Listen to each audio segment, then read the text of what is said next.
Hi everybody, my name is Jacqueline Gorey and I am the Executive Director of Partners with PAWS, and we train service dogs for psychiatric disabilities.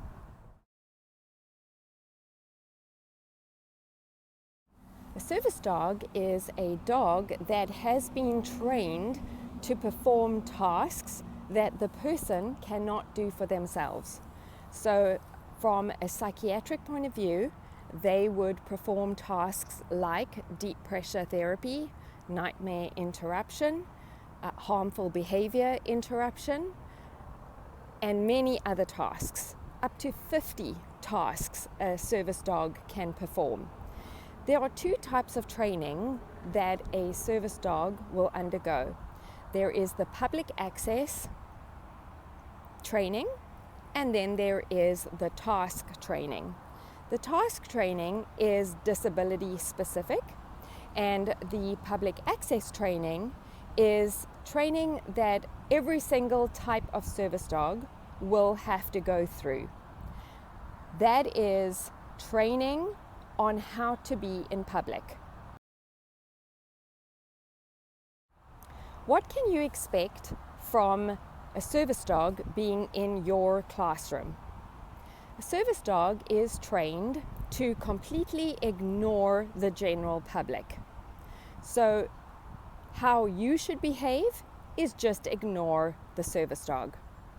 If the service dog is performing a task, you should not do anything to interrupt that.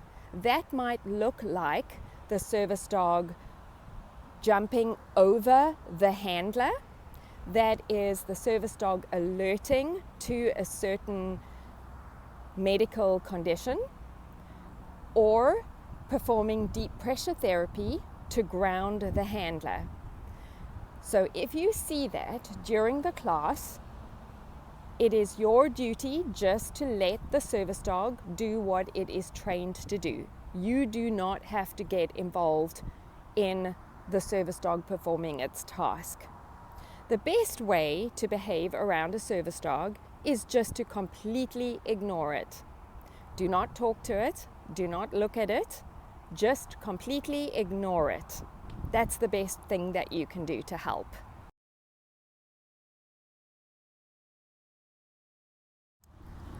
What makes a service dog different from a family pet?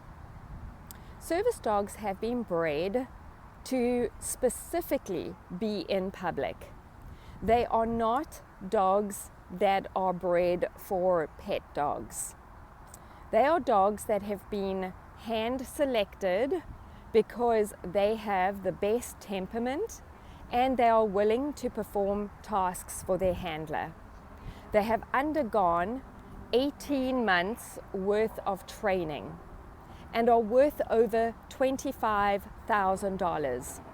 So you do not have to be afraid of a trained service dog, because they are trained and bred to ignore you and to pay 100% attention to the person that they're with.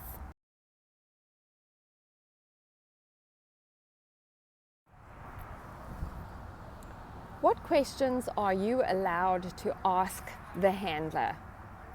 You are not allowed to ask the handler, what is your service dog trained for? This is a very triggering question because it is asking the handler what is their disability. So please do not ask the handler, what is your service dog trained for? Is this dog in training? Are you going to be sad when you have to give it up? Assume that if you see a dog in public, that they are working for their handler and that you should ignore it. You should never reach out and pat a service dog.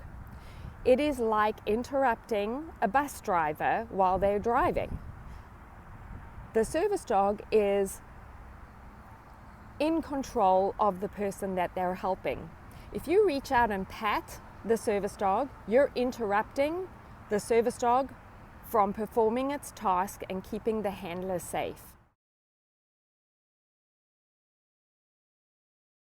Service dogs are held to the highest standard of cleanliness. So we encourage handlers to bath their service dogs once every 2 weeks, and they are groomed every day.